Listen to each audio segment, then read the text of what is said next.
All right. So this is the 170th workshop at the CPR CSH series, and welcome everyone. I can see a lot of friends who have been part of this space for a long time, and some new names, and welcome to everyone. The summer begins, and during the summer we always get different kinds of speakers who maybe people have more time during the summer. So we're kicking that sort of few months, which are usually lean in the academic calendar, off with Champaka's talk today. So thank you, Champaka, for agreeing to be here with us in April. Champaka is going to speak about incomplete contracts.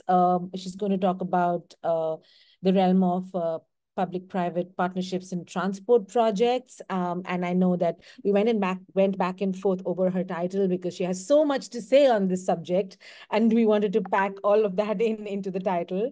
I won't take a lot of time with the introduction, but Champaka Rajagopal wears many hats. She's a practicing urbanist. She's a critical thinker. She is a reflexive practitioner, and currently she's founder and director at the Entrepreneurship and Partnerships Lab. She's also teaching and been engaged with many different kinds of projects in the space of urban governance, which is something that CPR has always been interested to hear more and more about. So I won't take more time than that, and I'll hand over to Champaka. And after Champaka's talk, we'll open the floor as usual to everyone else. And the Q&A box is open for you to put in your comments, your questions as and when you want to, and we'll take them up in the end, unless there's something terribly clarificatory, and I'll try and keep an eye on that and pull that in if it's absolutely necessary.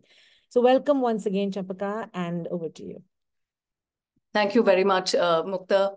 Good afternoon to everyone. And I do know that my PhD supervisor, Professor Isa Baud, is planning to join as well. So good morning to her, given her time zone, and maybe there are others. So greetings, everyone. I'd like to thank CPR and CSH very much for inviting me. This is a precious opportunity. I've always held CPR in such high regard.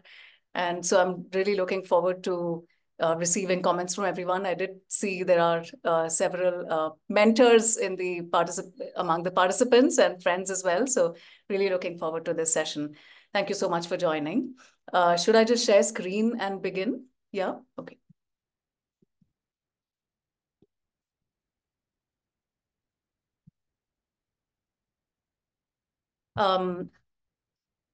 So yes, this paper that I want to present today is part of my doctoral research, which investigates the question of the entrepreneurial state in India through a study of transport sector PPP projects in India.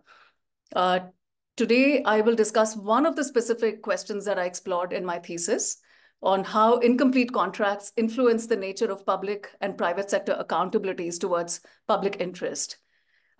This ongoing paper is informed by my experiential learning of over 20 years of being in urban practice. Between 2004 and now, as urban practice lead in private multinational companies, I had the difficult opportunity to manage complex public contracts for large statutorily backed projects. Contract management involved everyday risks and structural risks as well. I was privy to several tenuous negotiations between private firms, between government agencies and between government agencies and between governments and private sector businesses. So my research draws on this embedded empirical knowledge. In this paper, I examine allocation of ownership, control, and accountability in instruments of privatization, such as public-private partnerships. An important debate in privatization pertains to shifts in the role of the state from a provider to a facilitator, producing reduced accountabilities of the state towards societal good. In India, liberalization ushered shifts in power relations with greater agency to state governments. National government as well as competitive state governments institutionalized policy reforms post-liberalization to promote private investors in industrial and infrastructure development projects through mechanisms such as public-private partnerships, special purpose vehicles, special economic zones, to name a few. These instruments promoted contractual governance, embraced principles of financialization as opposed to economic restructuring, and diminished the role of the state. This is the dominant sort of an understanding of the perpetuation or the mainstreaming of new institutions of privatization. Contrary to these perspectives, I contemplated that the role of the state in a PPP contract involved greater embedding of the state with the private sector. I reflected that scholars investigating the nature of the state in privatization are mainly concerned with state-business relationships at the macro level of policy and politics. At the level of projects, the state had crossed the entrepreneurial disposition of a facilitator to become partner to the same private investor, which it also regulates and promotes. The boundaries and public accountabilities of this state and its partner needed to be understood. I set out with empirical curiosity about state-business relationships in PPP project contracts, an instrument of privatization where institutional boundaries were unclear. This study focuses on modernization of national highways and airports. The choice of these two sectors is strategic. The two sectors are distinct, since highways is a fairly disaggregated market as opposed to airports, which has fewer private sector players. They each responded differently to privatization. National highways adopted the mechanism very early, whereas investors in the airport sector were much more hesitant, and the process took shape much later, almost 10 years later. Yet both sectors are faced with financial and contractual risks of varying scales. Underlying the growth targets of these projects are complex long-term contracts, prolonged disputes, project delays, cost escalations, increased debt, and losses. Under the National Monetization Pipeline 2019, under the current finance minister, National Highways Authority of India, or the NHAI, is facing a debt of 3.43 lakh crore Indian rupees as of 2023. Of the 14 airport modernization projects under operations, only 3 airports have demonstrated profits or surpluses in the year 2022-2023. Institutional innovations, the government has sought to deal with this debt by establishing trust funds, also involve public and private sector partnerships. The alleviation of public risks in this context was contingent upon the capability of both governments as well as private sector businesses to handle risks. So in partnerships between entrepreneurial states and consortia of private corporations, where state agencies and businesses are entrenched in long-term relationships, who is accountable for the cost of financial risks, public or the private party? How are risks allocated, and what strategies do these parties employ to assume or hedge public accountabilities? Deconstructing state business accountabilities in the production and allocation of financial risks in PPP transport infrastructure projects is not a straightforward effort. The PPP company constitutes a heterogeneity of actors, government agencies at multiple levels of disaggregation, national, state, local, private firms in large value chains, banks and lending agencies, non-banking finance institutions as well, political agents. The range of actors is enormous and heterogeneous. To complicate governance arrangements, this heterogeneous range of state agencies and businesses are bound by multiple institutional arrangements along the PPP project cycle. What I have on the slide up here is the entire project cycle. As we can see here in the economic organization of actors in the PPP project cycle, government organizations at multiple scales, international finance institutions, and businesses remain willfully entrenched with one another through a host of institutional arrangements, such as expert committees, project management units, procurement processes, and project contracts. Through these mechanisms, they allow the perpetuation of their interdependency, raising questions about public accountabilities. To unpack indistinct institutional accountabilities and risks, my study mobilizes a hybrid theoretical framework. Sometimes I feel like it's a very vast canvas, but I always come back to this sort of a hybrid theoretical framework, which is essential to understand multiple perspectives around the question of accountabilities in privatization instruments. So in a context of, rescaled state and stakeholders driven by divergent goals, I examine pro-business dispensations of the state, analyze competitiveness of state agencies in public-private partnerships, examine accountabilities produced in contractual flexibilities and rigidities, revisit the premise of fragmented public accountabilities driven to performance in contractual governance. By mobilizing the theory of incomplete contracts, I examine how public and private parties reflect these debates about accountabilities when contractual conditions in PPP projects do not exist, which is in circumstances of contractual incompleteness. How do actors behave? Because they're no longer bound by behaving in public interest. So what are the real dispositions of both public and private actors in moments where incomplete contracts exist, incomplete contractual circumstances exist? I reflected on the question of accountability through positions of innovation scholars, the neo-Schumpeterians, who argue that the arena of development is characterized by alliances between actors who are misaligned in their values and goals. And the word misaligned here is particularly referring to a Schumpeterian understanding or a theorization of actors involved in the space of development. I contemplated on scholarly assertions that the design of new institutional arrangements such as SPVs, special purpose vehicles, special economic zones, and public-private partnerships are institutionalized by constitutional anomalies which legitimize exceptions to democratic governance. While these rescaling processes promised greater productivity, the issue was that reforms were largely conceptualized through a veil of technocracy. Hidden political agendas guided pro-business reforms, decided through regulations and technical standards, which largely evaded democratic oversight, scholars have argued.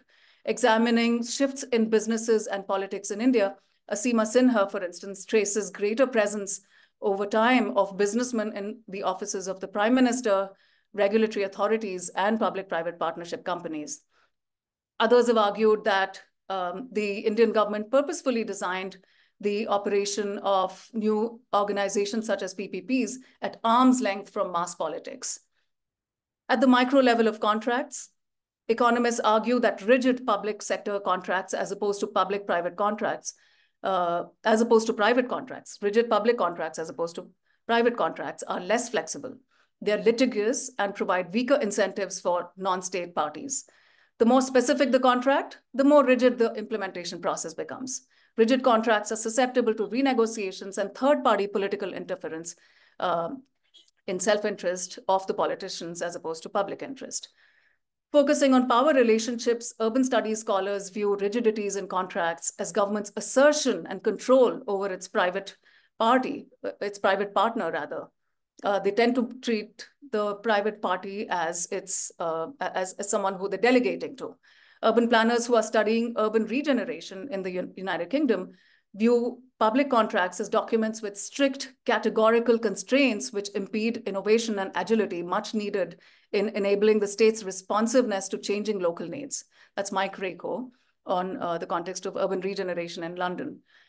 Regulatory states rely increasingly on new public contracting where contracts tend to replace broader legal frameworks that served previously as societal safeguards. And this is particularly relevant for PPPs in India, where we do not have an overarching PPP law, but and contracts become the sole governing instruments through which decisions are made by both parties. Other urban planning scholars call for a more sophisticated analysis of public and private sector priorities. Contracts are far more amenable to interpretation than commonly perceived, argues Tuna Tashenkok. By using flexibilities in contracts, contracting parties often renegotiate terms to protect mutual relationships and demonstrate capabilities to accomplish contractual accountabilities on projects. And I can fully relate to this because as a contracts manager, we were always striving to maintain these mutual relationships with our clients and a whole host of other actors involved in our projects. Similarly, the public sector protects public interest by mobilizing a diverse range of regulatory instruments as safeguards against risks and frauds imposed by their private partner, but also external agents. The problem, however, is that post the global financial crisis, traditional planning approaches have increasingly been replaced by flexible mechanisms. Tashenkok and colleagues show how in Amsterdam, this diagram shows us, they show how the perpetuation of hybrid contracts and replication of hybrid contracts leads to diminished engagement of the government because there's sort of within the municipal territory here, there's very little space that is actually governed through political commitment, so to say, and They argue that weakly coordinated actors across these constellations acting at multiple levels of administration result in fragmented accountabilities focused narrowly on performance control. And my study examines this premise and also comes to test some of these findings which are relevant in the context of Amsterdam here. For long-term PPP contracts where institutional boundaries are unclear, rigid or flexible contracts did not provide adequate explanations to the production of risks and public accountability. I explored perspectives from other disciplines to understand why and how contracting parties behave in relation to public accountabilities. The theory of incomplete contracts offers an explanation.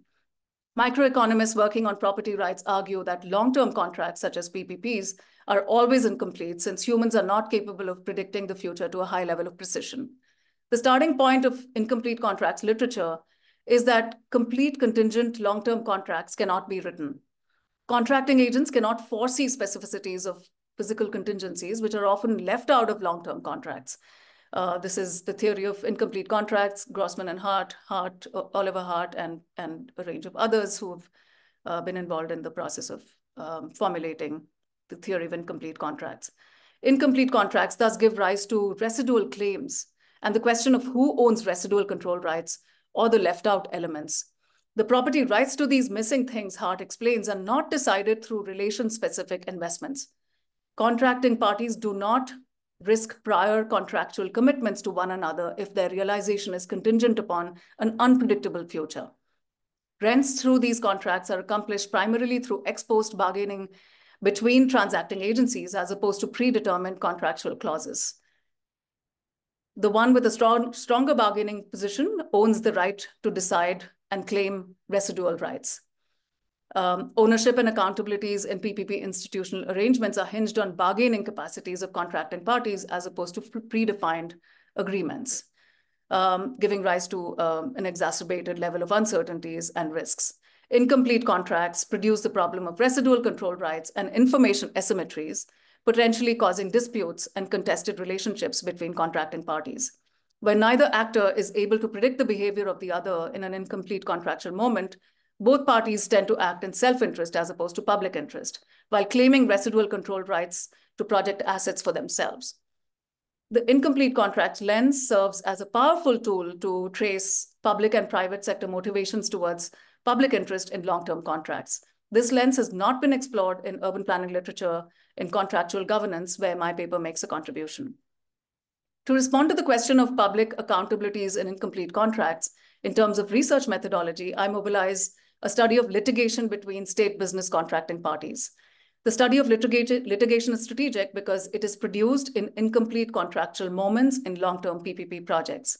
In incomplete contracts, one can observe how contracting parties respond to public accountability while having to protect their own skin in courts of justice.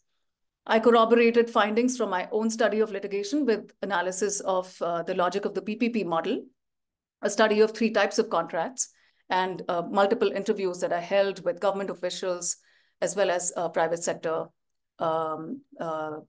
CEOs and project managers and project contractors. On the logic of the PPP model, 4 principles are key. First, the concept of property rights is central to public-private partnerships. Property rights in principle establish fair process and rights to all parties involved. For instance, the microeconomist Demsetz explained that property rights establish limits that the owner may exercise in harming or unduly benefiting oneself or another. So there are mutually constitutive checks and balances that property rights establish.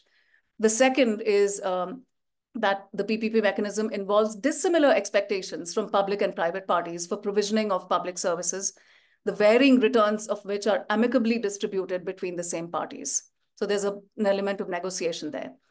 While the core objective is to meet public purpose, partners generally hold divergent values and goals, as we've seen earlier through theoretical perspectives.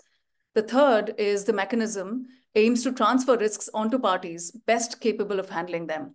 Allocation of risks are not clearly laid out in the PPP model. Fourth, PPPs are governed through interdependent long-term contracts along a project cycle. We are concerned with the ambivalences produced in these four principles. And so in the following sections, using these four principles, I will first lay out the nature of ambivalences in the logic of the PPP model and contracts. And this will set the stage for analyzing state business accountabilities in litigation and in incomplete contracts. So first, the concept of property rights and the presence of the state in the PPP company. Providing an overarching structure to PPP contracts is the PPP company. Distribution of power and risks in a PPP company is not as straightforward as in a solely public or private sector enterprise. The PPP company involves public sector organizations and private firms who are shareholders. Now, generally, the private sector holds greater shareholding, as seen in this case in the Bangalore International Airport. A board of directors takes executive decisions in the company. The issue is that the exercise of veto powers, allocation of sharing of power and accountabilities within this board is often contingent not upon the proportion of shareholding, but on political asymmetries and alliances between the center and the state governments, the systemic strength of institutions managing the project, and bargaining capacities of board members themselves. Public accountabilities, therefore, are a negotiated space in a political terrain. One may argue that the concessionaire with majority shareholding, and the concessionaire here is the private sector and the grantor is the public sector agency. So one may argue that the concessionaire with majority shareholding and comprising private players with greater entrepreneurial skills is all powerful in this configuration of the PPP company. However, it's equally relevant to argue that the grantor is ubiquitously present in the concessionaire's establishment. A dominant perspective, for instance, among legal scholars is that the firm is a concession from the state. A firm which is entirely privately owned is a concession from the state, which means the state is present in all firms because it's a regulating agency. Or the firm is an entity with central regulating presence in the state. That's what I was alluding to. The PPP company, if viewed within this lens, suggests multiple micro overlays of state concessions complexifying the nature of the firm and its accountabilities. The second principle is about the PPP mechanism as a system, as a mechanism that involves dissimilar expectations from public and private parties. Economic relationships in the PPP company are arranged neither through arm's length agreements between public and private agencies, as in subcontracting, for instance, where there's clear delegation from the principal to the agent, nor through complete control of one agency over the other by an institutional merger or acquisition. PPPs are structured by a complex set of contracts which involve transfer of property rights from the public party to the private. The state is expected to regulate, provide, and facilitate the project on its actors, make contributions in terms of land in lieu of equity. The private party is expected to invest through debt and equity contributions, design, execute, manage the assets, and avail return on investments. Now, while these roles sound fairly distinct, given the transfer of property rights, both parties, in many circumstances, tend to play the role of the other, giving rise to unclear roles. A third principle is about unclear allocation of accountabilities to risk. The question of who bears the accountabilities to risks is unresolved in the very design of the mechanism itself. The fourth principle about the specific governance of PPP projects as structured by interdependent long-term contracts. The core contracts among many include the concession agreement, state support agreement, and operations and maintenance agreements. In the concession agreement, the public party, the grantor, is required to transfer property rights to all assets of the project exclusively to the private party, that is the concessionaire. The concessionaire operates, maintains, and may invest in a public utility or infrastructure for a contractual period of approximately 20 to 30 years, or sometimes it goes up even to 60 years, depending on the context, the demand from the private concessionaire and users, and financial viability of the project itself. Private sector investments are made primarily through loans and equity contributions, where debt forms a substantial component ranging from 75 to 90% of the total project cost. This I'm citing from the PPP guidelines as published on the Ministry of Finance website on in the PPP cell. The concessionaire is authorized to commence commercial operations during the maintenance and operations period to avail return on investments. We'll come to the gray areas here. the operations and maintenance agreement involving infrastructure management and infrastructure management of traffic and collection of toll is based on a pricing strategy and tariffs that responds to macroeconomic factors, external benchmarks, and demand from users, enhancing uncertainties, risks, and accountabilities.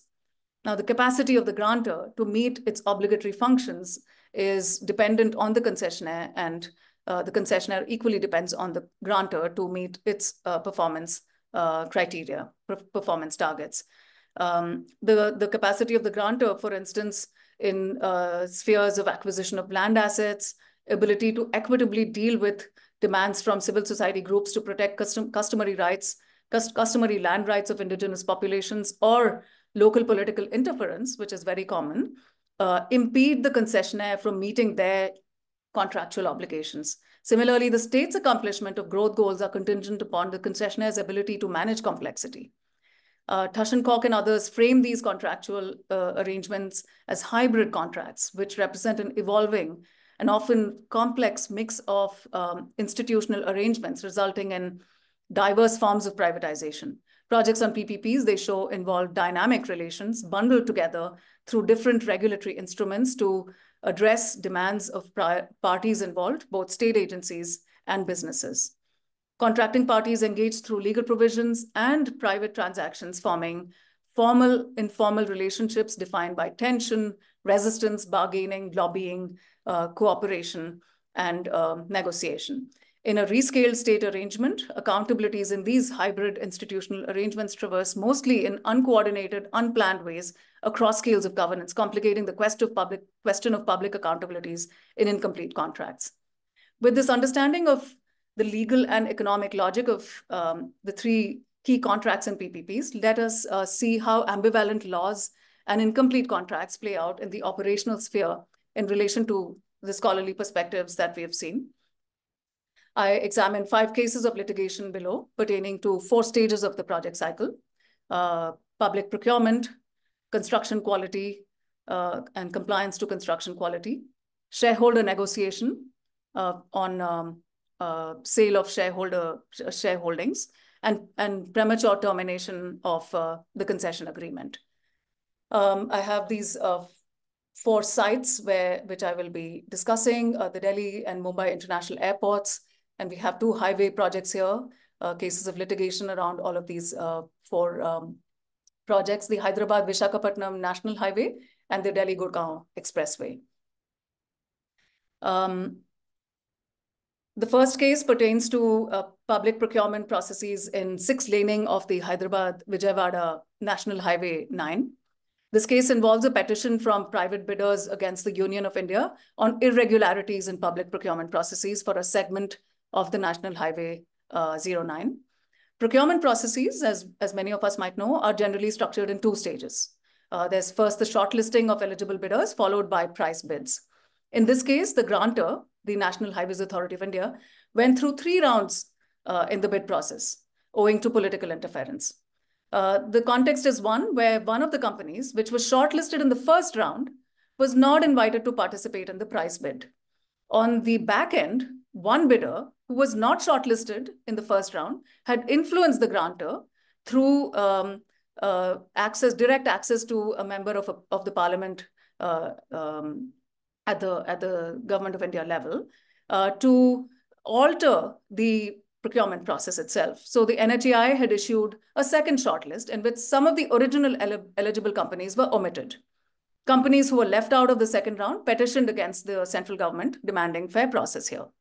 The case underlines heterogeneity in the private sector's behavior itself. Those with political agency leveraged their bargaining capacity to influence the decision in their favor through partially informal channels, while those disadvantaged mobilized formal bureaucratic processes to demand justice.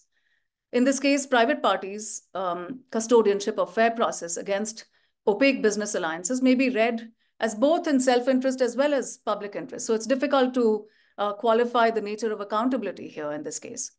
A second case pertains to modernization and privatization of 2 airports in India, which is the Delhi and Mumbai airports. In 2003, As part of modernization and privatization of airports, the government of India invited private sector investments on a joint venture basis under the PPP arrangement. Essentially to conduct the evaluation processes of bids received, in 2004, the Ministry of Civil Aviation incrementally sort of constituted a multi-tier organizational structure and decision-making process to evaluate the proposals received for modernization of Delhi and Mumbai airports.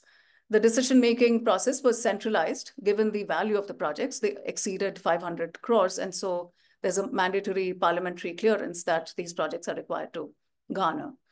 The evaluation committee comprised of a consortium of private companies, including some of the largest commercial banks such as ABN AMRO, Airplan, and AMSS. The evaluation committee was entrusted with the management of the bidding process. The committee first submitted a result based on subjective criteria for evaluation of eligible bidders as well as potential winners. Reliance Airports emerged as the winner in the first round. Some administrators, members of the parliament, and other private bidders rejected this assessment on the grounds of collusion between the evaluation committee and Reliance Airports, given that some of the members of the evaluation committee, the private sector members, were auditors to Reliance Airports. The government of India, in response, set up a committee of empowered group of ministers to scrutinize evaluations of the evaluation committee and provide democratic oversight. The empowered group of ministers appointed the interministerial group chaired by administrators, including the additional secretary, financial advisor to the government of India, to supervise the work of the evaluation committee. The IMG, in turn, this is the interministerial group, in turn appointed a government review committee, which then again appointed a committee of experts, which comprised of, because there were several rounds of evaluation which were all inconclusive. There are, in my thesis, I've actually got detailed accounts of protests that were staged by several members of the parliament during a session against the first round of evaluations which were held by the committee. And so incrementally, this whole system of committees was established by the government. And the final group of experts comprised of highly specialized experts and administrators. In this case, Mr. Sridharan of the Delhi Metro fame was appointed in charge for conducting the final set of evaluations and then processing them through due process. So this final set of evaluations led to a different outcome with GMR and GVK, as well as Reliance Airports. In that order, they were assigned lead positions.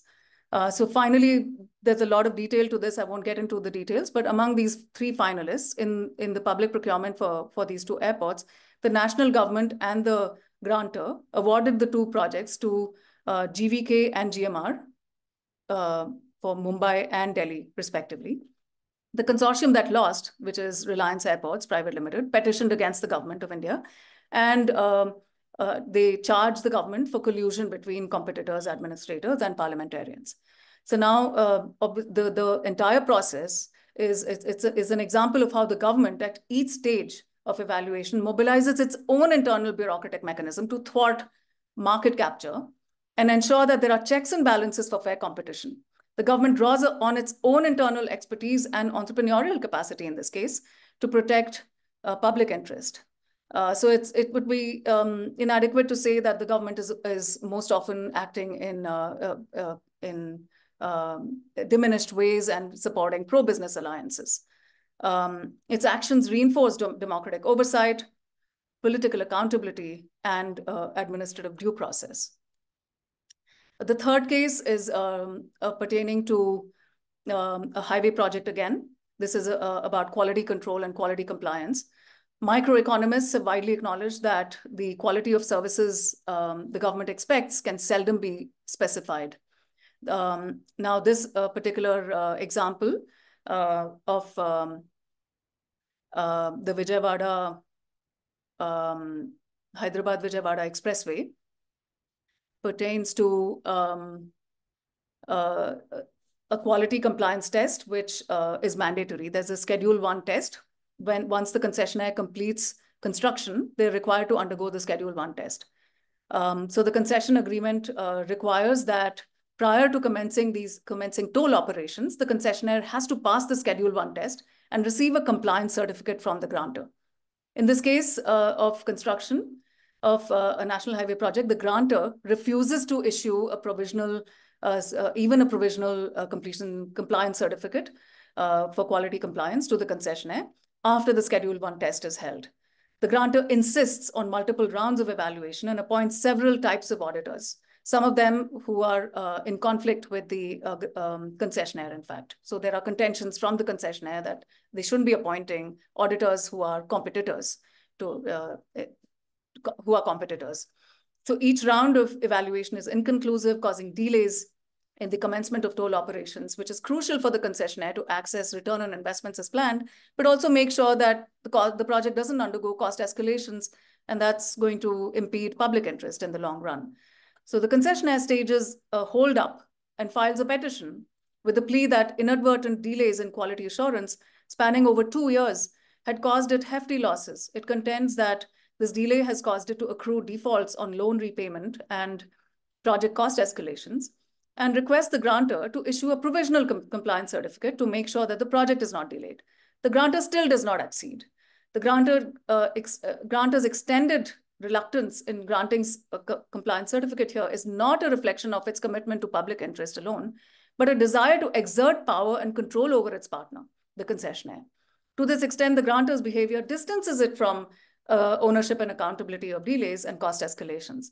At the same time, the grantor also intends to guard against the concessionaire's attempts to cut costs and compromise on quality of material, lack of skilled labor, and inferior construction quality, which is typically the traits that most concessionaires exhibit. So, clearly, neither party here, public or private, is either solely concerned by public interest or solely concerned by their own self-interest. There seems to be greater degrees of one or the other in different moments of the project cycle, but both self-interest and public interest are intertwined when one goes through the details of these proceedings of litigation. The fourth project is again about airports. This is about the Mumbai International Airport and sale of minority shareholdings. In 2019, Adani Airport Private Limited made an outright buyover of minority shareholdings in Mumbai International Airport Limited. This transaction uncovered fundamental gaps in the operations and maintenance agreements to safeguard transparency in internal business transactions in PPP companies. The majority shareholder in the Mumbai International Airport was GVK, as we've seen in the earlier case as well. Adani's opaque and disruptive bid was a threat to GVK.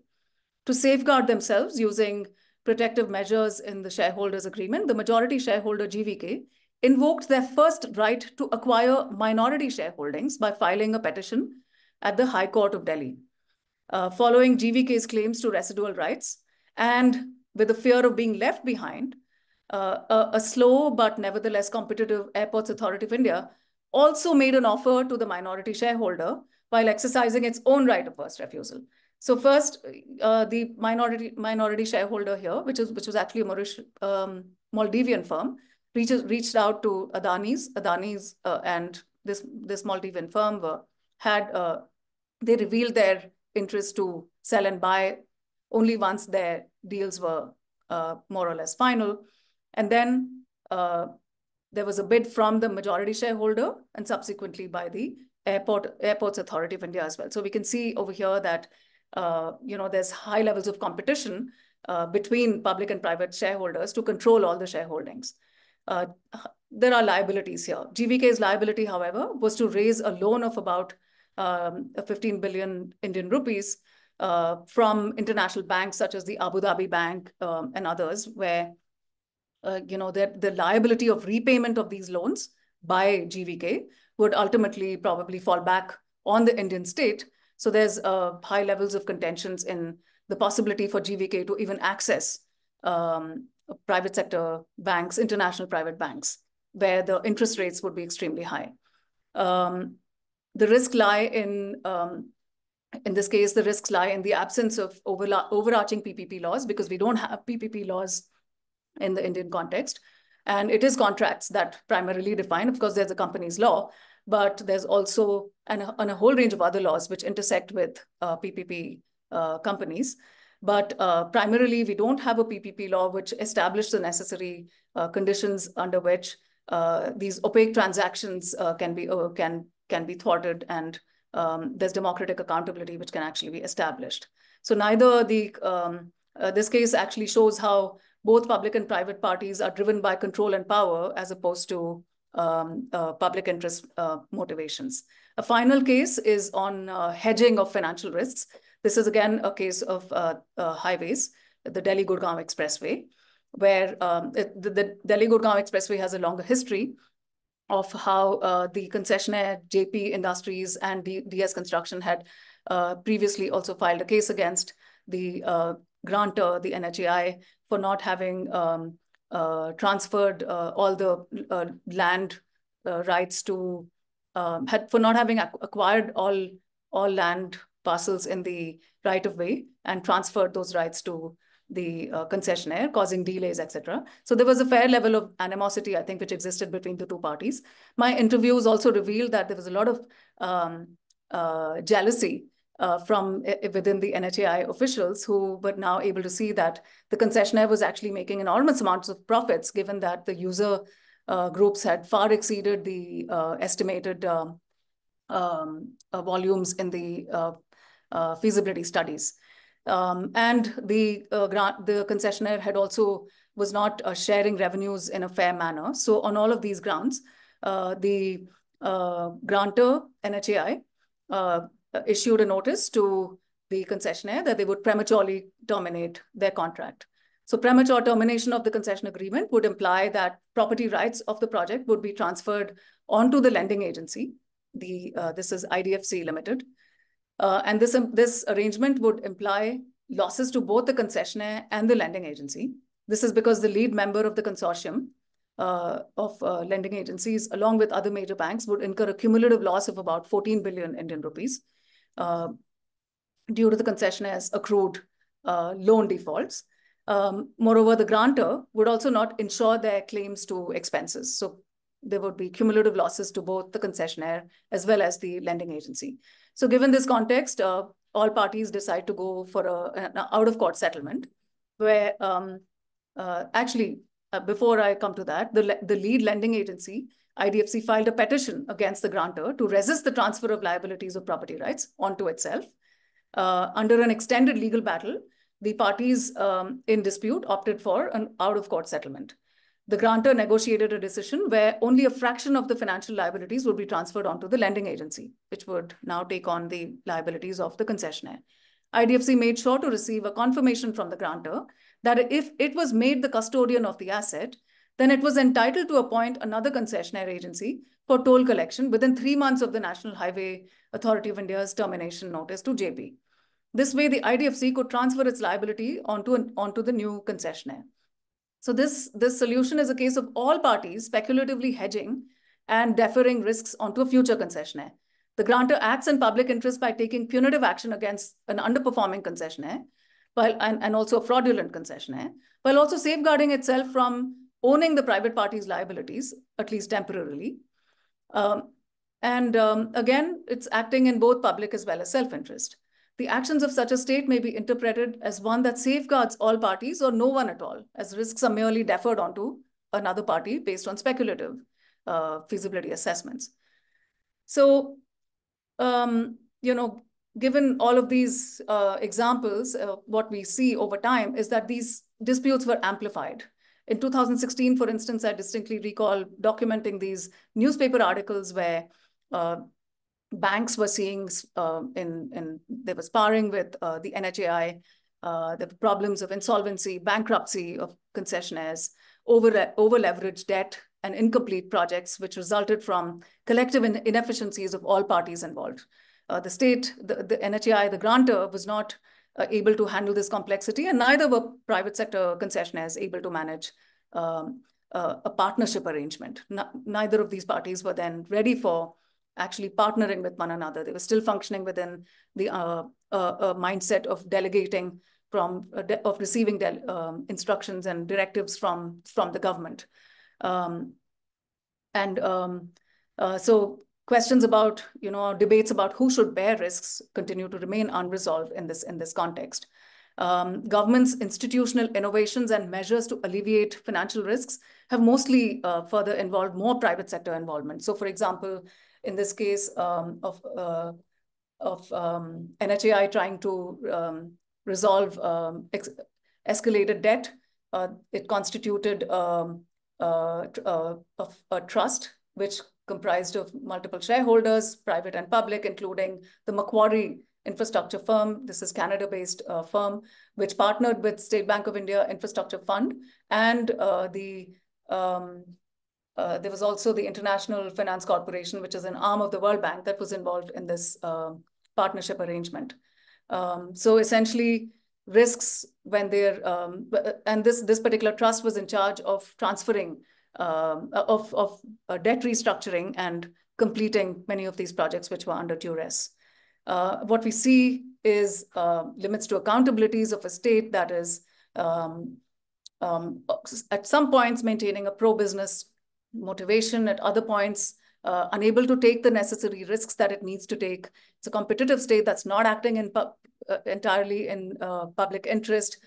Sometimes it draws on its own government bureaucracy, bureaucratic mechanisms and specializations in-house to bring about public interest and safeguard public interest. So there's a whole range of different motivations of the state itself that one can see, but within a larger framework of the PPP arrangement, which does not preclude democratic governance arrangements, but does not systemically include these arrangements either. So I finally conclude to sort of also reflect not just on the capacities and the dispositions of the state, but also to reflect on the nature of the firm. And in this case, the debate on the extent of the presence of the state in the firm itself seems to be unresolved in a PPP. While some scholars have argued that the firm is a concession from the state, as we've seen amongst legal scholars, others argue that it's no longer acceptable to see the firm as a mere instrument over which capitalist investors must hold absolute power. So there are some scholars who most scholars still view the firm as a space that's held entirely by capitalist investors. Given this duality and unresolved accountabilities, recently legal scholars have advanced that the firm must be accounted for as a political entity in and of itself.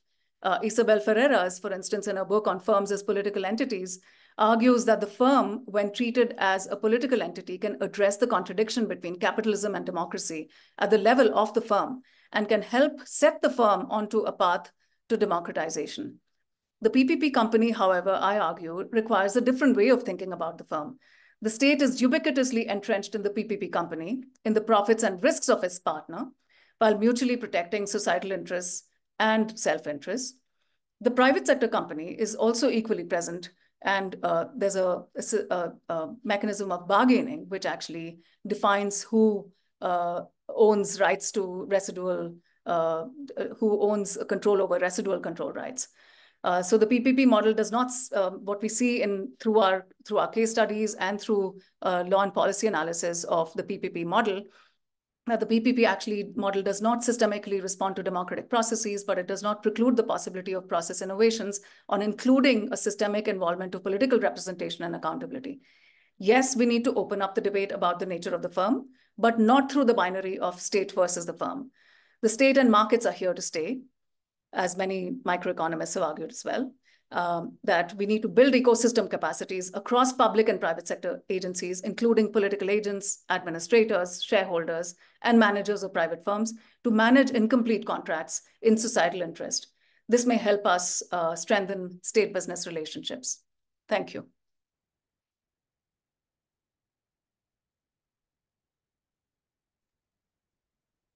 Thank you. Thank you so much, Champaka. That was dense. So lots of thoughts in there, but great, great examples and great case studies. Thank you so much. We already have some some comments and questions. Everyone else, if you can please sort of put your questions in. Professor Pethe, if you can come in and ask your question, that would be great. If you can't, I will read them out. You just have I to don't. unmute yourself. Yes, we can I hear don't. you. I don't mind if you read it out with all the typos. That will be No, faster. no. You can just say Okay. So it the way Champa. you want to. This is a Okay. conversation. Yes. All right. So should I go? Yes, absolutely. Yeah. So Champaka, thank you for a very sharp kind of presentation. Now my questions are two, and if Mukta allows me, I'll go through both of them. The first one is, given that the PPPs are essentially meant to be instrumentality for providing quasi-public or merit goods, and further, given the lack of capacity on part of the government to write complex contracts, which incomplete contracts inevitably are, do you believe that optically, rather than intentionally, they appear to be pro-business? That is number one. Hmm. The second question is, how do you react to the suggestion of the Kedkar Committee on revisiting PPPs? And there are these three suggestions that predominantly risks should be borne by the government in PPP contract or the state entity. Second, having automatic triggers as much as possible that will call for renegotiation would be a good way out rather than doing it arbitrary and then allowing for political pork barreling. And the third is setting up of centers for excellence for writing contracts on behalf of public, considering the sector and scale considerations, especially for incomplete contracts. Uh, how do you react to these three suggestions? Thank you, Pethe sir. These are such important questions, and it's really wonderful to have you here in this workshop. In terms of the optics of pro-business um, leanings in these contracts, I would disagree that these contracts tend to always appear to be pro-business. I think the skill lies in being able to read contractual clauses in granular detail and through multiple lenses. The theoretical framework which I've established, for instance, offers a good spectrum of perspectives which one can draw on to actually start predicting the nature of state business behavior in those contractual clauses. So if one is able to do that, then one wouldn't rapidly conclude that these contractual clauses are actually pro-business in their leanings. Since I've been studying these contracts with great care and attention, I'm responding in this manner. I think it's also equally important to corroborate one's reading of the nature of the state's dispensations towards its private partner in a contract. It's important to corroborate those with a whole range of other types of literature, whether it is newspaper articles, scholarly articles and literature, but also litigation. Through my doctoral research, I think what became amply clear is that it's crucial to look at not just one case of litigation, but multiple cases of litigation to try and understand how state business relationships are shaped in the interstices of these contractual gaps and in incomplete contracts. So I would say that a more sophisticated analytical mechanism is required for us to be able to understand the actual leanings of the state towards its private sector partner in these contracts. That's sort of a response to the first question. On the second question, on Kelkar committees, yes, I've gone through the report, needless to say, in great detail. My own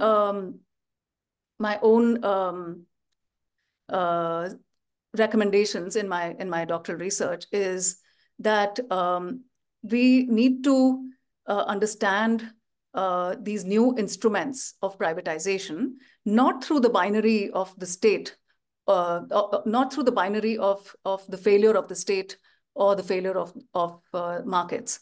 We need to understand these relationships through, how Institute for New Economic Thinkers, for example, have they examine the nature of relationships between states and markets. And I think we need to adopt this more nuanced lens of understanding relationships between states and markets and state agencies and businesses, because there's a fair degree of heterogeneity in that space as well. So while the Kelkar Committee report makes recommendations on why the state should actually take on all of these, the accountability of public risks, but in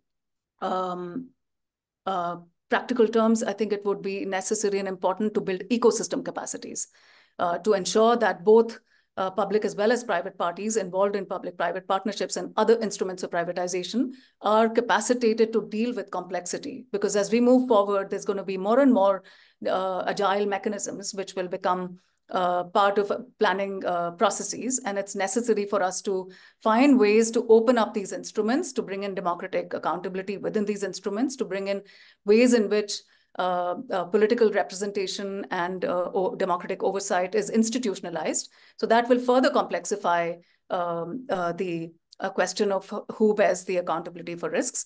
And in this circumstance, it becomes crucial for the private sector to pull up its socks, if I may say, and actually deliver to complex governance arrangements. I think I missed the last question. I'm sorry, I haven't noted it down here. It's in the chat. Was it the question about Centers for Excellence?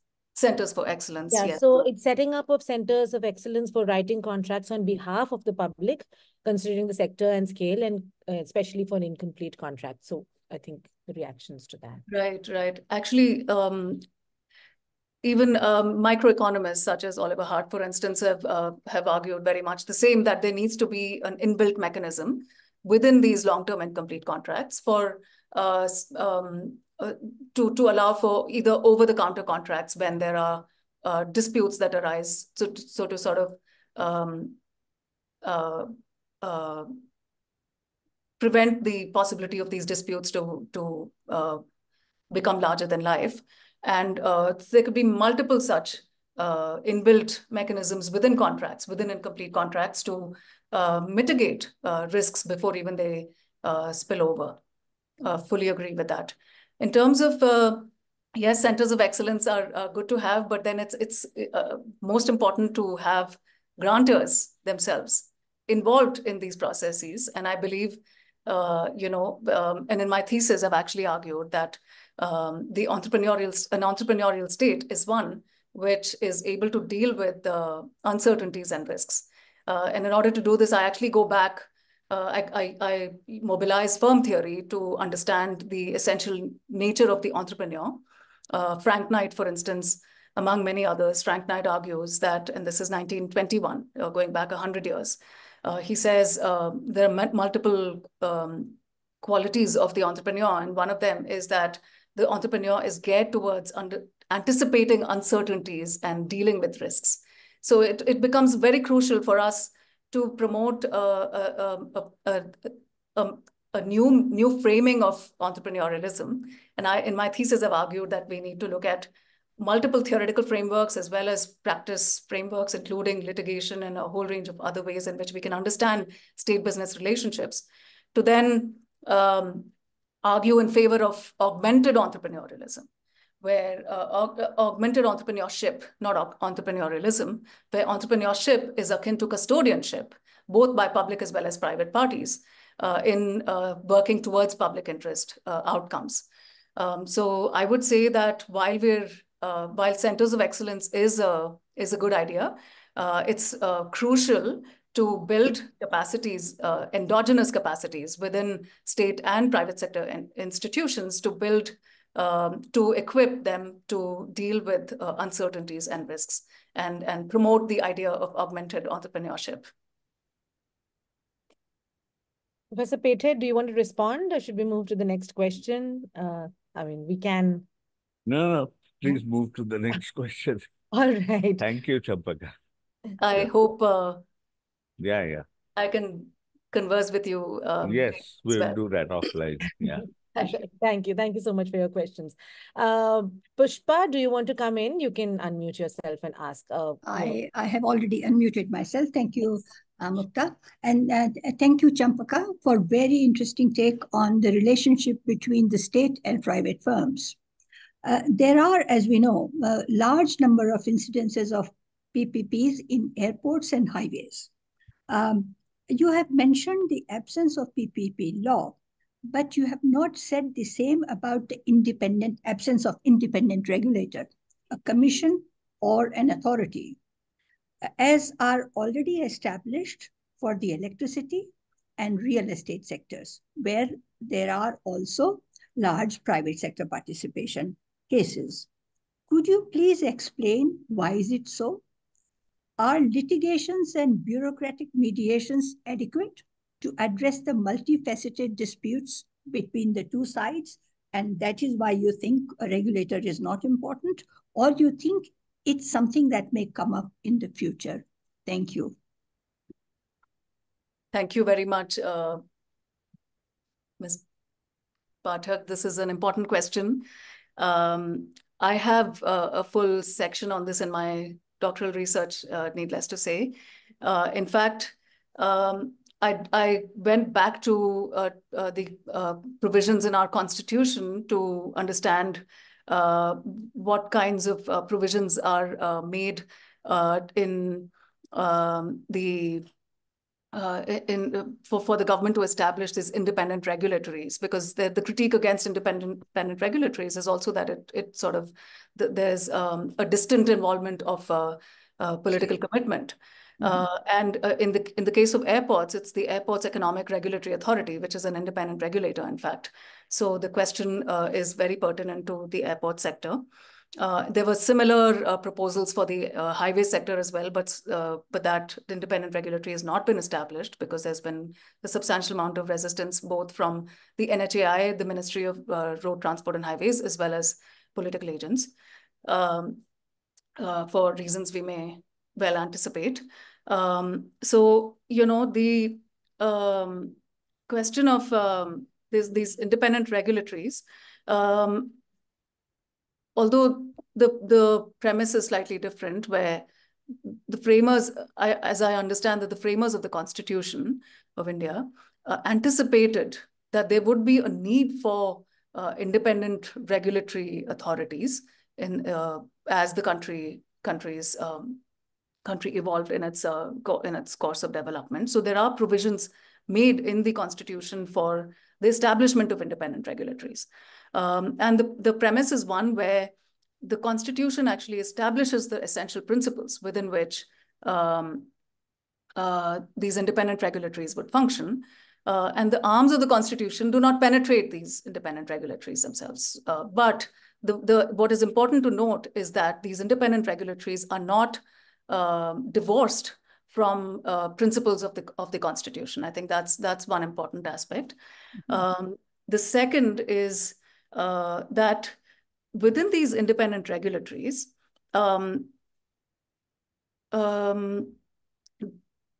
often disputes are resolved, but without bringing them onto the public domain.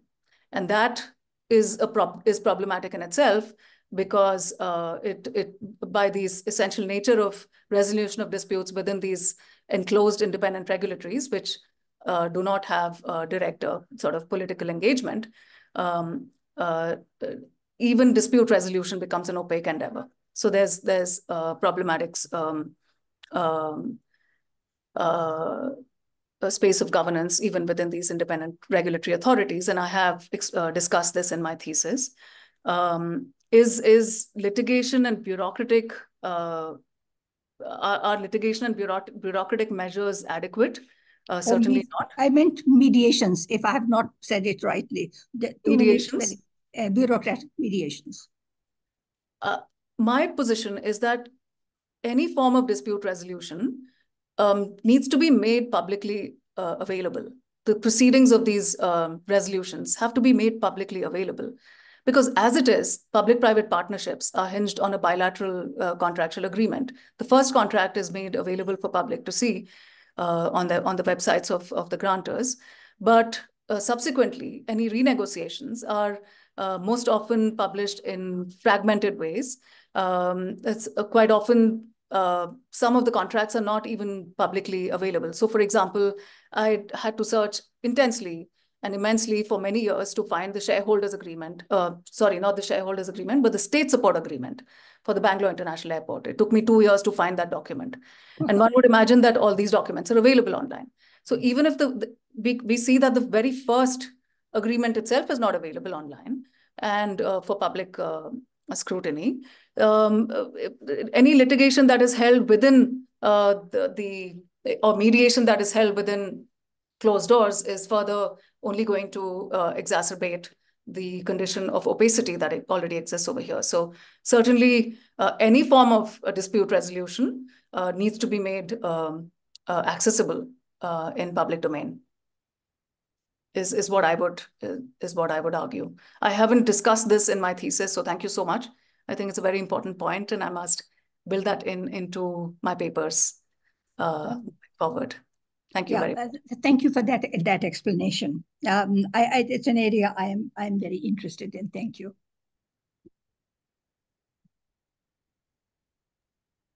Thank you, Pushpa.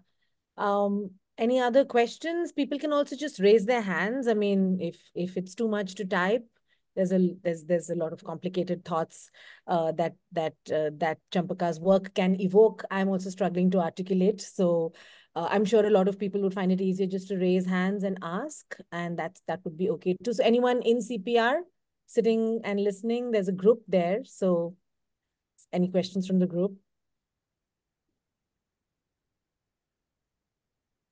Champaka, in the meanwhile, let me just ask, when you were thinking about the public accountability or the public, you are an urban practitioner and we'll be looking at infrastructure projects that are very much contextualized in the urban. So what was the conceptualization of the public here? Yes, I mean, the public at large in the democratic sense, the citizens of India kind of public, but also was there a more scalar view of the public in any of this?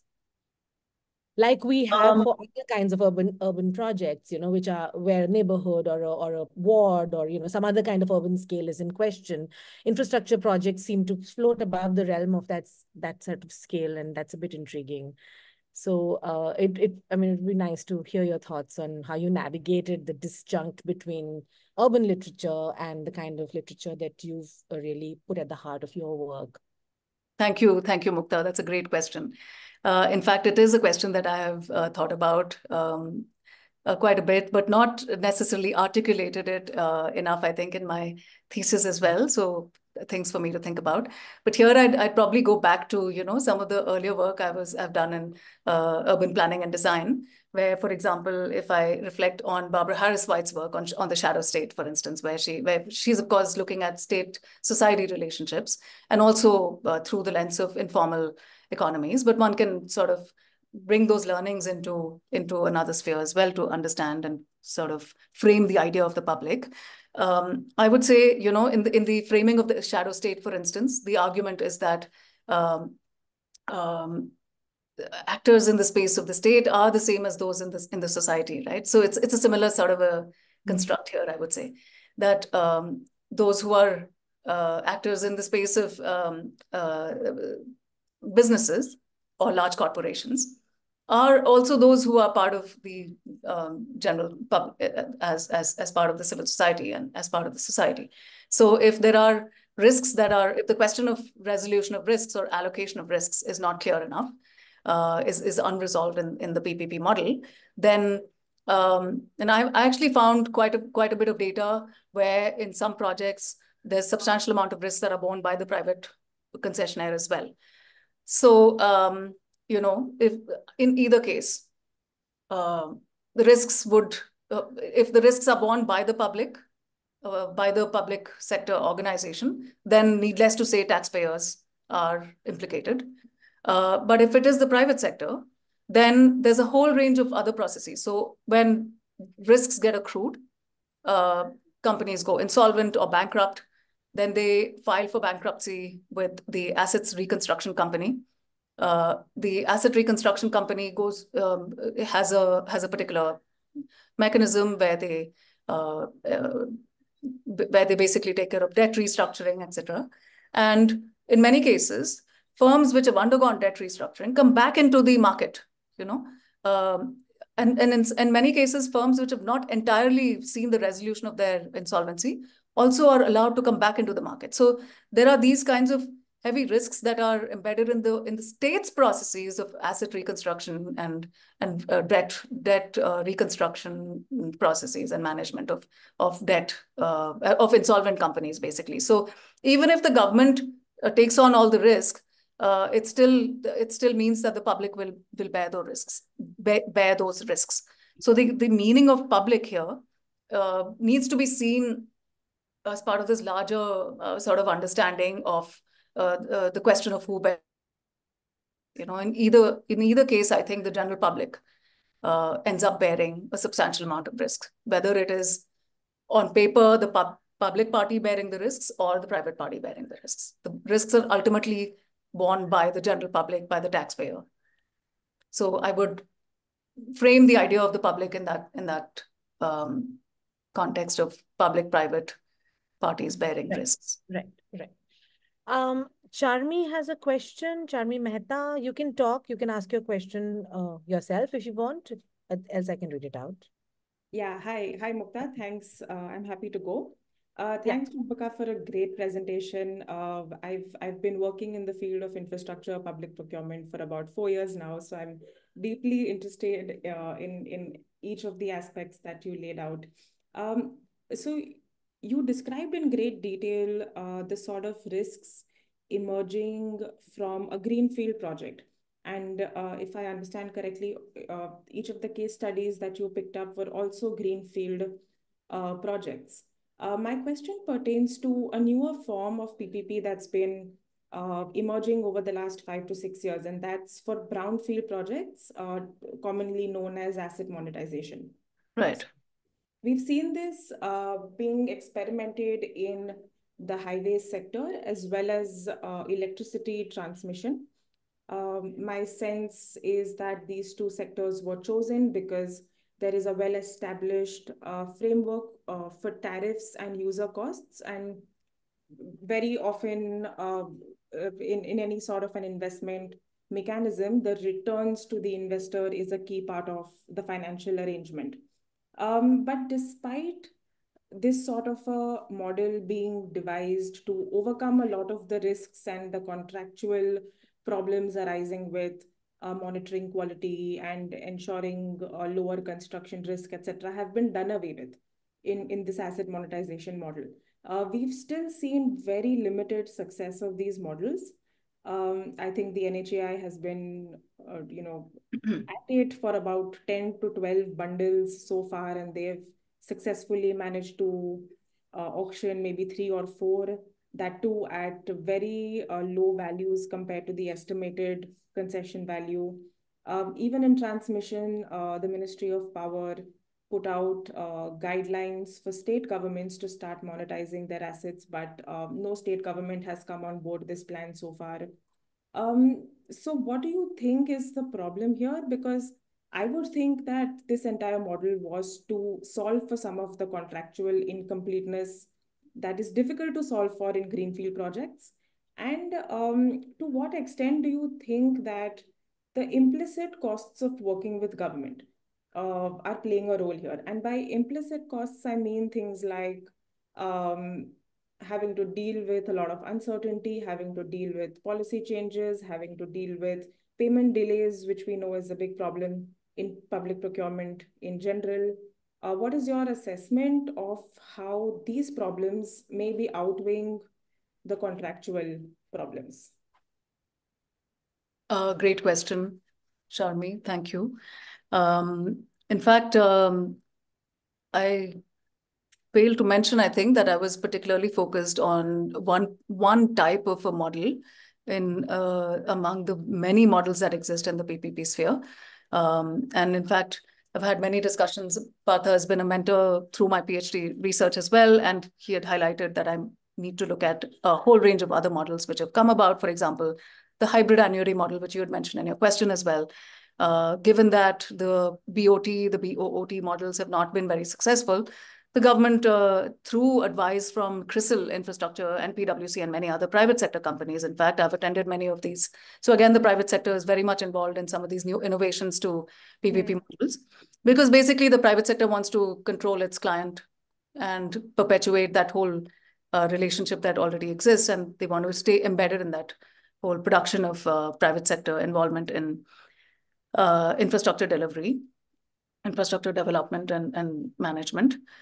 So yes, it's critical, needless to say, to look at a whole range of other models such as HAM, which again divides or it separates the construction, design and construction phases of development from operations and maintenance, and a substantial amount of risks which are pertaining to the construction and design and construction phases are all borne by the public through an EPC mode, whereas the balance is undertaken through a PPP mode, which kind of reduces the private sector risk. Again, here, the question of who bears more risk is something that one needs to investigate, because one can't sort of assume that in a HAM arrangement, it's the public sector that bears more risk, or the other way around. But coming to your specific question, I'd like to make one clarification. I wasn't referring to HAM actually. Okay. The hybrid annuity model is also used for greenfield projects, if I'm not wrong. It is. It is. Yeah. Yes. Yes. What I was referring to are the I understand. Yes. TOTs, the toll operate transfer models, and the InvIT. Okay. Ah, okay. Right. So those are very specifically used for assets that have already been in operation for a while, and yeah, they're bundled into say 500 kilometers or 150 kilometers of a transmission network, and either the entire bundle is handed out to one interested firm who will be the operator. This is the TOT model. Right. And the other one is where you bundle all of this, you make it you sort of transfer it into an infrastructure investment trust, and this is listed on a stock exchange. So you diversify that sort of risk for the investor. Right. That's exactly my curiosity, that these sound like good interventions, these sound like financially sound arrangements, but somehow it's not picking up at the pace at which everybody expected it to. Yes, yes. I'm not very familiar with the with the power sector, because that's a highly specialized I wouldn't want to comment on that at all. But my sense is that through the many interviews I had with IAS officers and also my practice work with IAS officers, my sense is that there's a high level of risk aversiveness within the government for executing these projects, which is why, in my thesis also I've argued that while we might say at the macro level of policy, the government is entrepreneurial, but at the micro level, actually, it's anything but entrepreneurial. It's highly risk aversive. It still continues to control all assets by itself. That desire hasn't gone away. There's also fear of political opportunism. Political opportunism is one threat, but also,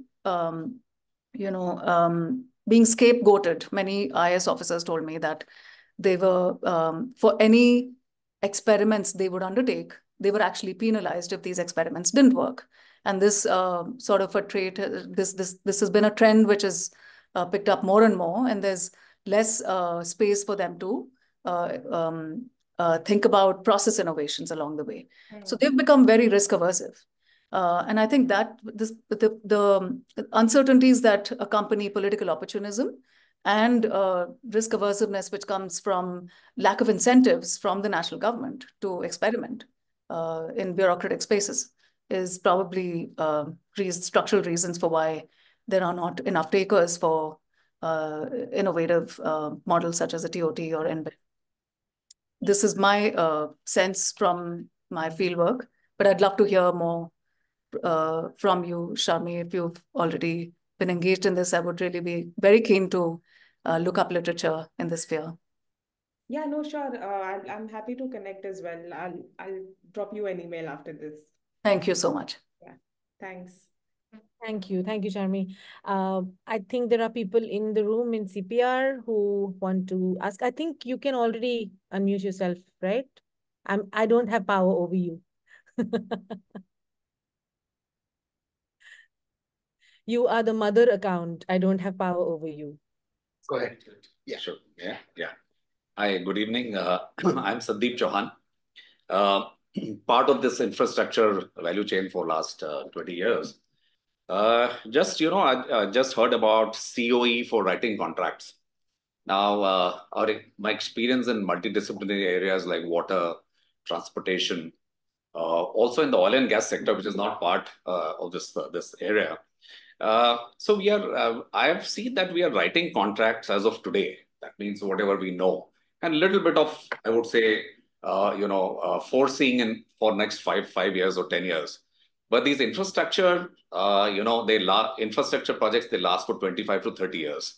And whatever mistakes we do or we are unable to see what's happening now, actually you suffer for next 100 years. That's what we say, right?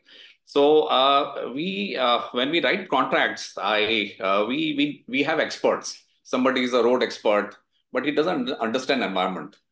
A person who understands the environment and road doesn't understand finance, right? Then the risk has become very, very complex. So now the socio-political risks, I'm sorry, I'm using the jargon, they have become paramount now. I'll just take an example. I'm not a climate change expert, but I was part of a PPTX for a multilateral bank. I wrote something on climate resilience for a municipal corporation. So this was a $5 million grant, which was given in 2016. And I didn't know much, but for a couple of months, we could garner experts from various areas, and we wrote a TOR, right? It was given to a gentleman out there. But then the whole team moved out once the loans were given, right? There's no longevity. So we see that a lot of our technological inputs and passion and knowledge which goes in writing contracts, or the team which is around at that time, doesn't exist after the loans are given and we start execution. So I'm not saying that we should have longevity, but what I'm trying to say is that in our writing contracts, for example, I've seen it in other countries. I'm not, it's a rival country, China, where there's Beijing Design Institute. You go there and the DPRs are ready. You just have to plug in a few things here and there, and we get on. Here we start afresh, and it takes a lot of time. The understanding of various subjects, doesn't exist, maybe for whatever reason. So I think when we write contracts for future, we'll have to build in and get climate resilient, understand of climate change, because you design a project in 5 years because of disasters and something which you cannot foresee, it will go fat basically. So adaptation, a lot of talk is going about adaptation, mitigation, disaster management, but this should become a very important aspect of contract writing from henceforth. Absolutely. Right? Yes. Yeah. So absolutely. your budgets will go here and there. And then innovations, for example, we are working on a lot of technological innovations which are coming in. So some of the sectors are taking off very nicely, whether it's government or private sector. And some of them, obviously, as you said, inherent risk of bureaucracy, etc., they're not taking off. All right. But we'll have to move because there is a new generation of material science coming in, new generation of energy. So everywhere you have to have a footprint of energy, water, and as we talk. So you need to have experts who understand various disciplines into the game. That includes finance. A lot of us are not, we are very happy about the technological capabilities or understanding, but we have to understand finance and the socio-political risk. I'm repeating it because a lot of things in the world are not getting along because of this precise reason. So this is just a suggestion. I just wanted to, get these things incorporated as we talk. There are no easy solutions, but we have to keep at it. That's it. Indeed, thank you so very much. In fact, that brings us to another discussion which I've been having with many of my very dear friends, many of them social scientists, political scientists, some philosophers as well, who don't pay enough attention to the technicalities of science, technology, for instance, or, finance, because finance ends up looking very technical. Financial structuring, for instance, writing up a feasibility report. Now, if you don't build in the technical risks of not taking environmental considerations into account, then obviously your financial feasibility studies will not be viable at all. So it's crucial to do that. And we've been, some of us who really believe that it's necessary to understand how politics navigates technicalities. We must really bring out more and more of our experiences in the form of writing or whatever else to actually bring out the importance of these technicalities, finance particularly, because no one understands finance. And that was one of the reasons why I wanted to do this thesis as well, because much of this information about whether, there was one small newspaper article in small article in the Mint last year or the year before that, where it says Nitin Gadkari is open to all investors to come to the NHAI and make their bids. We will only give you chai. We're not going to give you anything more than this. Now, what we're supposed to read out of that is that the government makes a distinction between guarantees and safeguards.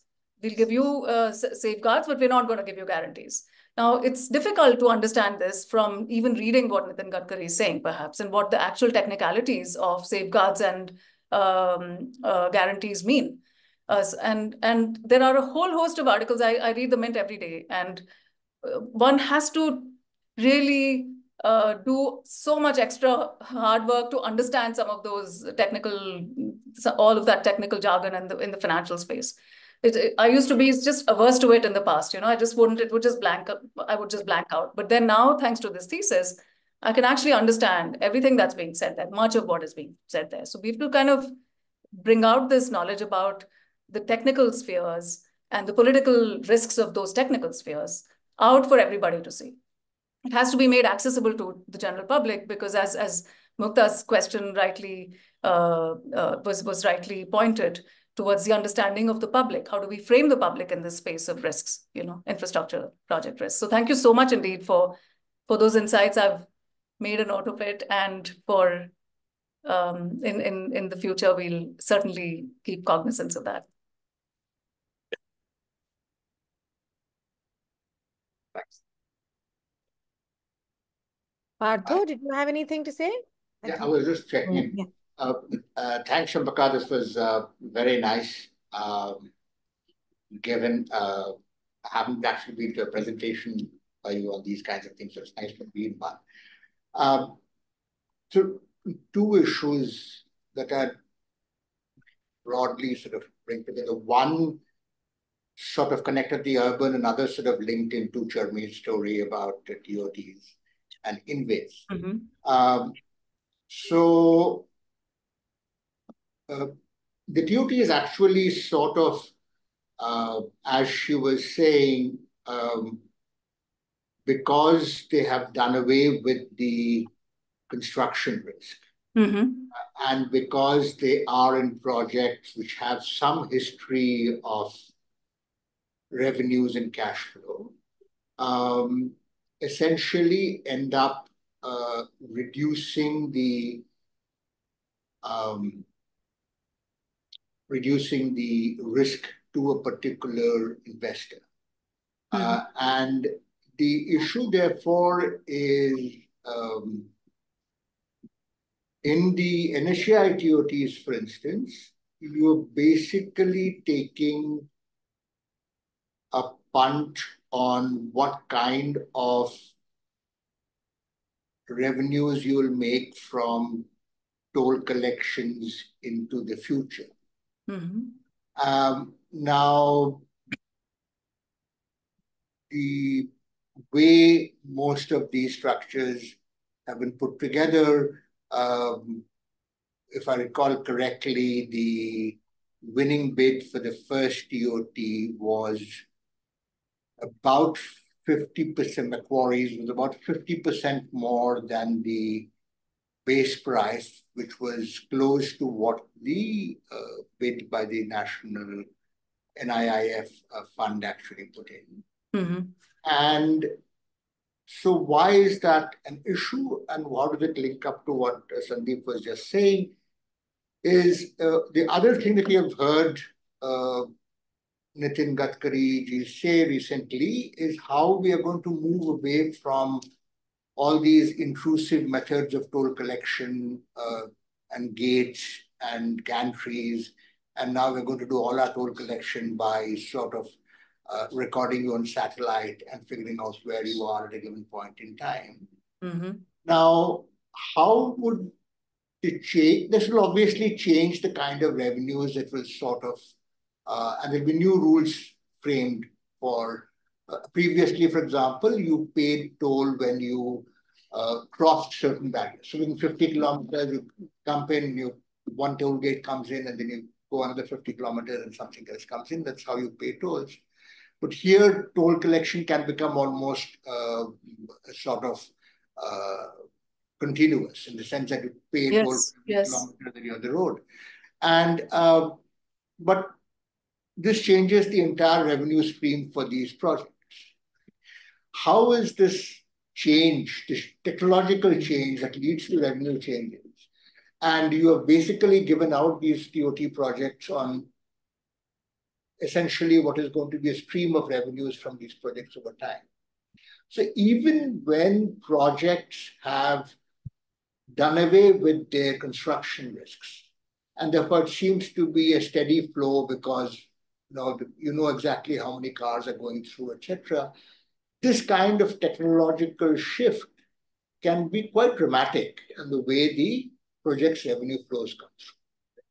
And there then becomes the issue as to how will this stuff then come up for renegotiation? How is it going to be done? Do you not implement these fancy technologies in the kinds of roads where you have done the TOT, in which case makes it worse for the users who are using it? So there's one body of questions around there, which essentially lead to the fact that, as Sandeep was saying, over a 25-year time frame, with the kind of technological changes that we are now seeing, there are bound to be unanticipated changes. And how you deal with that unanticipated change is a major issue that needs to be sort of, as you said, one way is sort of make it as transparent as possible during negotiations and so on. Right? So, and to some extent, regulators help in that. But so one part of it is purely the fact that what is the degree of trust between the public, the state, and the private sector? And depending on the degree of trust, you'll get the different degrees of outcomes. If the private sector is not sure of its rights being protected, it will ask for a higher risk premium, which means it will bid a higher price. And therefore, when in actuality those risks are not realized, people will think they've made a lot of money.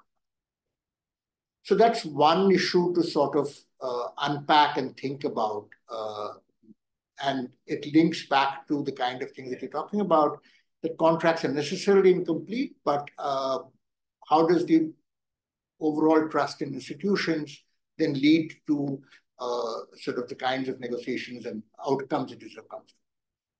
The second issue is, if I can drag you back to the urban, and both, let's say, in the highways and in the airport projects, and especially in the airport projects, but also in highways for specific types of projects like the Yamuna Expressway and so on, where a large portion of the revenue in airport projects, usually the rough rule of thumb in airport projects worldwide is about 70% of your revenues are what they call landside revenues, which means revenues that come from development of non-operational facilities, not about planes taking off and landing. It is about stuff that you're doing, let's say AeroCity in Delhi and varieties of other stuff. Now, the person who has bid for these projects And the same thing is true, let us say, in any place where land is given. So you're building Yamuna Expressway, you've given them land where they're supposed to develop a new city or some new facilities or industrial zones or whatever, and the value of that will go up depending on how well they are able to connect it, monetize it. There's a great deal of coordination involved in those places. Now, all of this is basically, when you say the risk allocation, so to speak, is basically a document, right? And therefore, the document is pretty non-transparent to people who actually read it, understand it. It's very difficult to visualize. Yes. But when you do this sort of urban fix in some sense, when a large development like the AeroCity actually comes up and starts making money for the developer, then people ask, isn't this a giveaway? Isn't this guy making too much money? Was this the way in which you sort of, was this some kind of thing that was already some kind of implicit contract, some kind of underhand dealing between the government and this favored guy who got this contract, that he gave away cheap land, and that structure came through, right? And that's true for, and that's where the urbanization link with these kinds of projects come in. If you're able to plug into the urban processes, then there's a lot more value created. And how that value gets shared, if it is shared, if everything goes to the 0-100 kind of sharing, and that's a big risk. So if the AeroCity didn't take off, GMR takes a big hit, or maybe the Adani does not take a big hit, or if the AeroCity kind of things takes off, then they make a huge killing. How do we control for those kinds of? Is there any way that you have thought about where you sort of can mitigate these kinds of 0-1 kinds of tendencies, and which then will lead to perhaps more acceptability of these kinds of projects going forward? Because fundamentally, if you take one step back, it's difficult, especially in countries like India, for the reasons that you mentioned about risk aversion of the public sector, etc., that it is difficult for you to think about a situation where a public sector entity, let's say NBCC, is able to sell or the concept of an AeroCity and bring in all these various people to invest in it and generate the kind of value that, let's say, GMR has been able to. You want that thing to happen because you want that value to be created. And therefore, you're handing it over to the private sector. But the private sector creates that value. At what point in time is it just reward for their efforts? And what point in time is it excessive? And how do we make those judgments? So if you have any thoughts on that, it'd be nice to hear. That's a lot, Partha. I haven't thought about some of these, but really great, stimulation for my mind moving forward. But I wanted to just respond briefly to some of these provocations.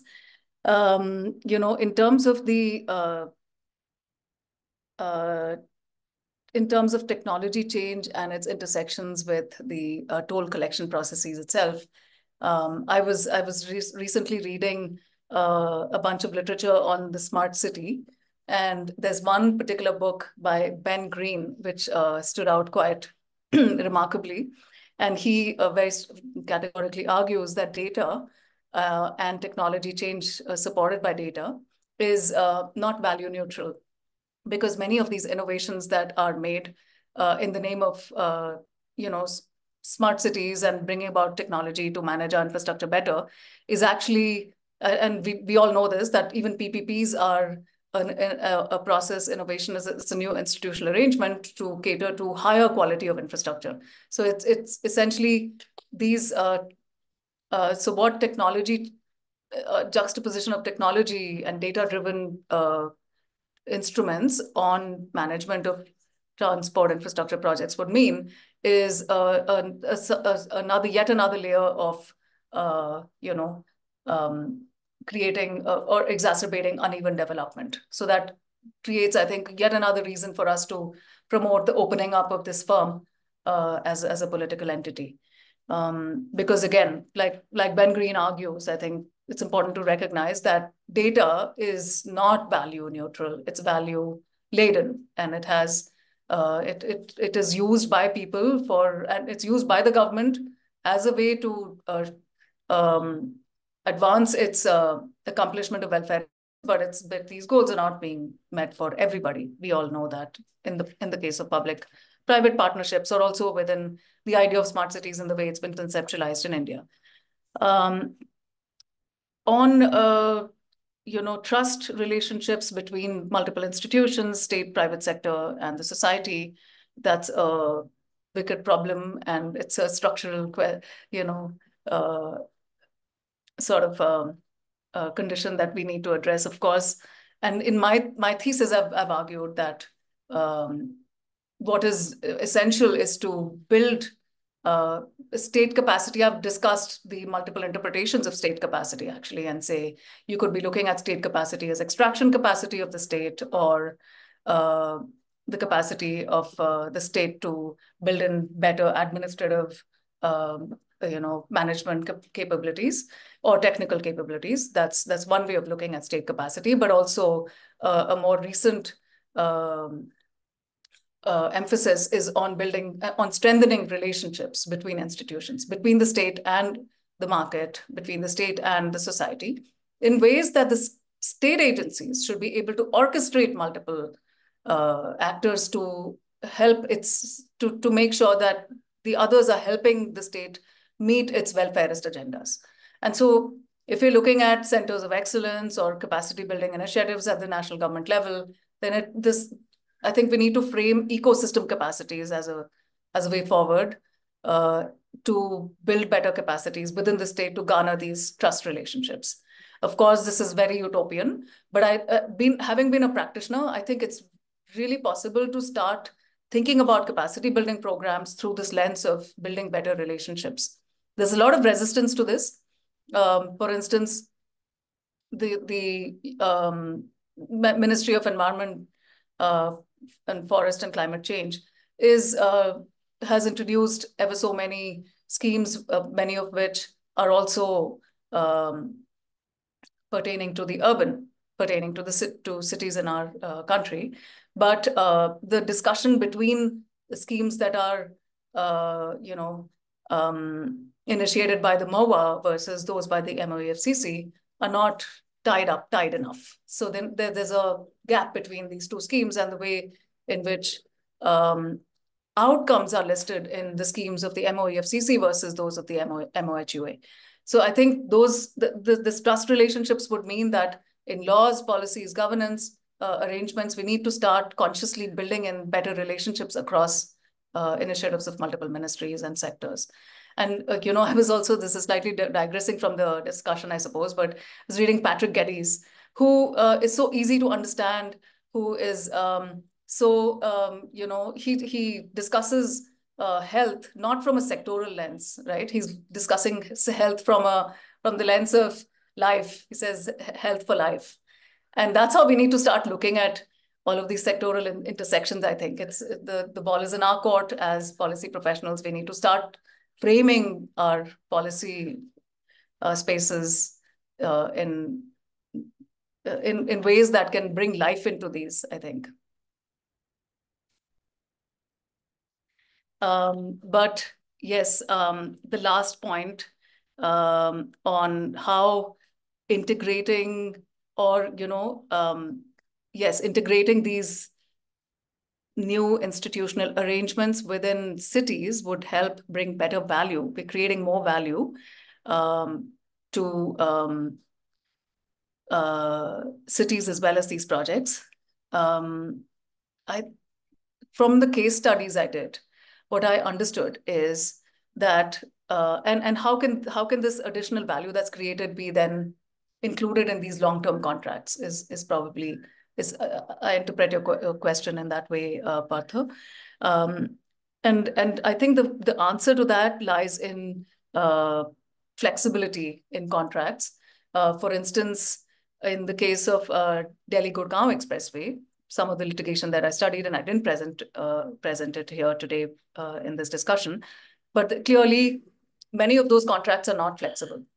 In fact, most of our highway contracts and even airport contracts are highly rigid. They're not amenable to as much renegotiation as one reads in the context of Latin America, for instance, or even Canada, where they pursue an availability model. I hear is contingent upon the performance of the concessionaire. And so depending on the revenues that are generated, these contracts are open to renegotiation. But in the case of airports, for instance, I was having a discussion with the chief operating officer of the Bangalore International Airport during my thesis set of interviews that I conducted during those days. And he mentioned that their contract is fixed. They really don't encourage too many renegotiations. So that would essentially mean that any value that's created due to integration of these projects with the urban is not really reflected in an evolving institutional arrangement. And I think those are the, if the contracts are rigid, then you go to the court. Then you're mobilizing the court to resolve your inability to renegotiate. So I think there needs to be some that over-the-counter contracts or other kinds of mechanisms to allow for some agility in this management of in the management of long-term contracts. But I'll stop there, and I'm sure there's a lot. I need to think quite a lot about the many points you have raised, Partha. Thank you so much. There's a lot in there, in fact. So I've made a note and must think about these. Thank you. All right. I think we have come to some sort of natural end of this workshop. Lots of questions. There was a question from someone about how to access this, and I've answered that as well. But that was for us, not for you, Champaka. So thank you so much for this very, very complex and very, I mean, a very multidisciplinary kind of discussion. It certainly was not technical and overly technical, like one sometimes expects when thinks about contracts. For someone like me whose eyes glaze over when the word contract comes up, this was a whole lot more than that. So thank you to everyone who stayed towards the end till the end. Other, a lot of people were with us till, I think, well into the question and answers and have just recently dropped out. So yeah. So one quick thing, just since the it's an exchange we're having. Champaka, one of the things that recently we were at a workshop which looked at infrastructure financing in China and so on and so forth, and etc. And one of the interesting things that when you talk about the state throughout your presentation, yes, the local state, yes, the Bangalore Municipal Corporation, the Delhi local state, or any of the other local states, especially in the context of what I just said about value being generated at the intersection of the urban.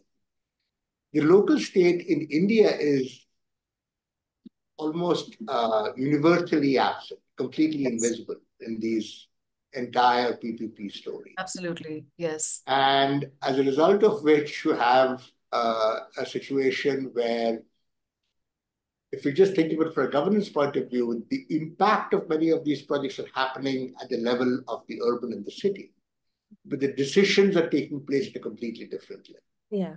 And even the extraction of values and structures, and that's one of the big differences that you see in the risks for, if you do it at the local level, and China has amply demonstrated that the downsides or the riskiness of happening that, of doing that is also high with these large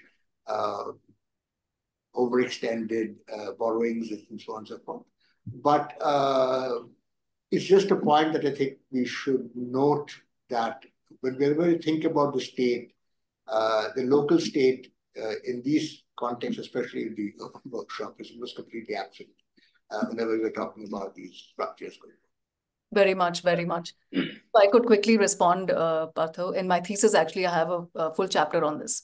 Because basically, while we're looking at the context of state rescaling, our presumably devolved to the state government level, greater agency at the state government level. But in the context of PPPs, when you look at the trajectories or the process through which the PPP policy itself was, the guideline itself was crafted, for instance, the state government wasn't even invited by the central government for the deliberations they held to arrive at the various aspects that are listed in the PPP, in multiple documents that constitute the PPP guidelines. So then where are we with regard to decentralization at all when we're looking at even National Highways Authority of India has not involved state governments in they're not treating the state government as a partner. Whereas when we look at the shareholding structures in these projects, in Bangalore International Airport, for instance, 16% of the shares are held by the Airports Authority of India and 16% by the state government. So they're supposed to be equal partners.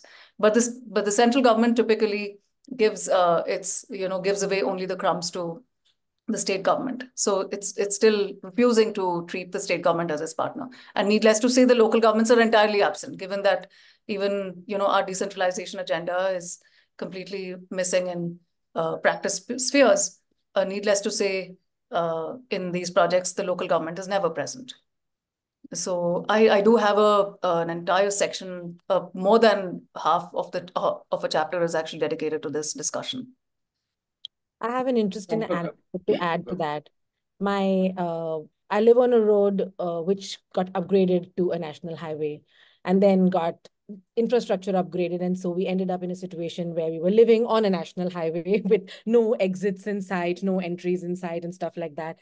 But the local municipal councillor got them to change the plans and introduce new highways, new entries and exits, because they had forgotten that they were building the highway in the middle of a city. So that was an interesting sort of a top-down sort of interaction, and what he must have done and what hoops he had to jump through to do that would make an interesting story. Mukta, I see. Yeah. I mean, that's very useful. Champaka, I just wanted to, I'm curious about this thing. Both of you and Partho mentioning it, that the local government, is it entirely absent or is it inadequate? In the projects that I studied, it's quite absent. Yeah, the question is in the projects that I studied, because yes, if you look at particularly infrastructure, which is spatially associated, everything is facilitated by local government, whether it is subnational government or the local municipality or other kind of, even village, just the way Mukta has mentioned about how, it's an ex post intervention, but usually it is not exactly the case.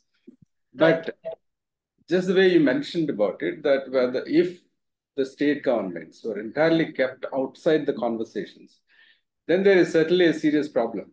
Either the projects are very poorly implemented or they're violating certain norms. That's the way I see it. But otherwise, very often, the question more about is that whether, I think, in my view, to debate is whether it is adequate or not. Because if you look at, for example, taxes collection or revenues collection, you would find the state, the local institutions involved in it, or addressing those externalities or risks that are produced by these infrastructural interventions. You would definitely see, local state responding to it. Do you agree? I partially agree.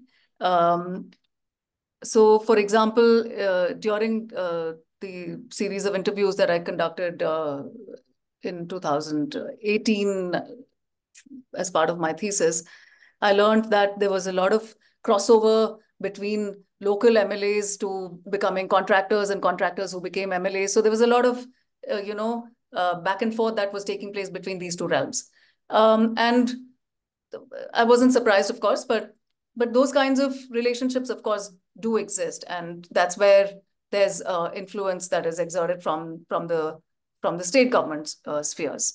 On the municipal government's presence, my response is that, if you're looking at political engagement from municipal governments in large infrastructure projects, then the corporator is not legitimized to enter discussions at a strategic level. Because if you're looking at state acts, state municipal acts, so Karnataka Municipal Corporations Act, has no provisions for the local corporator to be involved in any form of strategic decisions about the city at all, except for their ward and petty projects which they can undertake within their ward. So they're not legitimized. Legally, they're not legitimized to be part of these discussions at a strategic level. So no matter what we do, that's why I think the presence of the local government is missing in these court cases as well. One never hears of the local government being involved in these spaces because they're not empowered to be involved in these spaces. That is my take. So they are involved through the shadow state, through the sphere of the shadow state, as Barbara Harris White would argue. I think that's probably how they exert, and those who have greater bargaining capacities are involved in these spheres, perhaps. Just a quick rejoinder to that. There is no way that we can escape the shadow state. Sure. Sure. But you are someone who has worked on master plans, and that's my favorite subject. So every time there is an infrastructure intervention, particularly an infrastructure project that cuts across, let us say, an urban area or a city, there is no way that they can avoid complying with the statutory master plan, right? Let us say if they want to actually violate in the sense like it doesn't fit in, and unless and until it actually is accommodated through certain processes, there is no way that NHAI or any other institution can get away with it to have that infrastructural element placed within the urban space.